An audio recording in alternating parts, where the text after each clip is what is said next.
Jeff from up in Seattle, he hit me. He said, who would be on your preseason all-transfer team on offense in terms of who will have the biggest impact?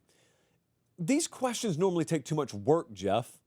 I normally just like to ad-lib the answer really quick, but I took it upon myself to fill my team out here. So at quarterback on the all-transfer impact team, John Mateer at Oklahoma is certainly here. Oklahoma was 119th in pass yards per game last year. They were 97th in points per game offensively. Yes, we need help, John. We need help, and they'll get it.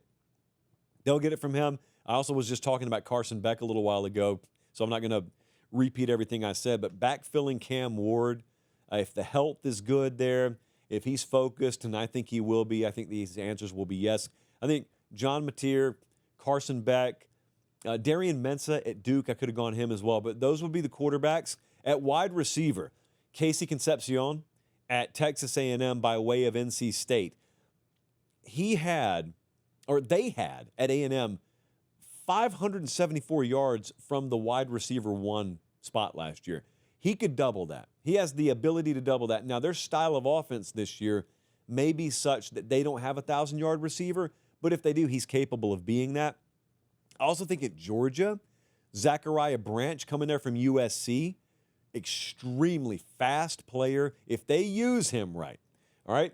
Now, I can get a lot of pushback on Georgia message boards for this because they're not the biggest fans of Mike Bobo. But if Mike Bobo uses him right, then he's touching the ball a lot every game.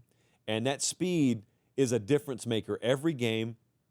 And special teams also is a place I could see him shining. So I think Zachariah Branch at Georgia is a difference maker if used the right way. I think Deuce Robinson at Florida State by way of USC is a difference maker if used the right way. I think Florida State's losing either their top wide receiver or their top two wide receivers.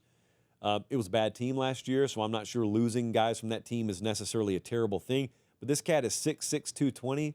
Jesse, wasn't he the guy when we went out to Elite 11 a few years ago and they had wide receivers just catching balls from the quarterbacks? Deuce Robinson was on the field, and you got the best quarterbacks in the country out there. I think Bryce Young was out there. Like a lot of college guys were out there. And I'm looking over at this wide receivers, and who is that? Oh, that's Deuce Robinson. Oh, he's just here to catch balls. I think he'll do that a lot at Florida State this year as well. All right, the running back position on my all-transfer impact team, Ahmad Hardy at Missouri. Learn the name, people. I know good and well you didn't watch a lot of ULM last year, but this cat ran for 1,300 yards, 13 touchdowns as a true freshman, and Eli Drinkwitz goes, yes, please, and he comes to Missouri.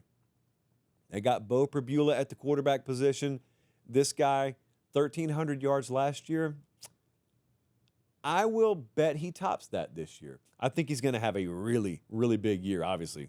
I think that if I say that. Good offensive line around him, a good quarterback that can run as well. So he's not going to have to do it all by himself. So I'm going to go Ahmad Hardy. I would also go Justice Haynes at Michigan.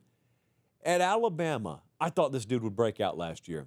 He was okay, but I think he's better than just an okay talent.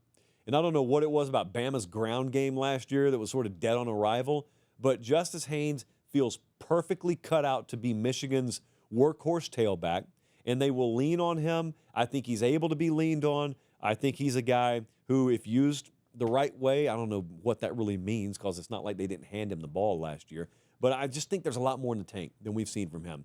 And I think Michigan will get it out of him. So I'll put Justice Haynes there at tailback. Let me cut in really quick and ask, look, prayer hands, please subscribe to the channel if you haven't already. And if you think you're subscribed, check and make sure. Over 50% of you aren't. It's free, it doesn't sign you up for anything, and it helps us keep the show free, college football year-round, the way God intended it. All right, back to the clip. Tight end, Jack Endries at Texas, I could have gone with here.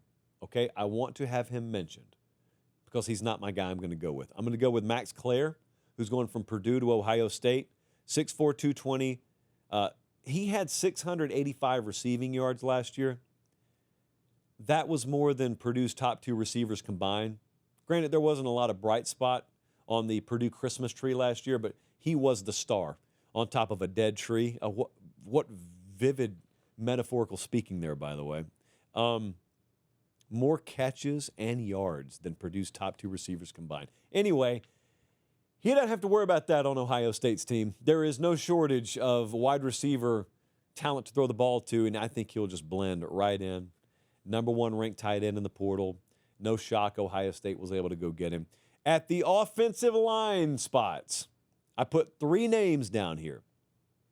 Xavier Chaplin went from Virginia Tech to Auburn. 6'7", 338, just looks like a monster. He's on a lot of mock drafts already. He'll be a plug-and-play guy. I think he'll be a big-time offensive lineman. But at Oregon, Oregon went and got Isaiah World from Nevada at OT. They went and got Emmanuel Pregnon, interior guy from USC. Both of those better work out. They expect both of them to work out. Those guys, you're looking at 2 names if you're watching on YouTube.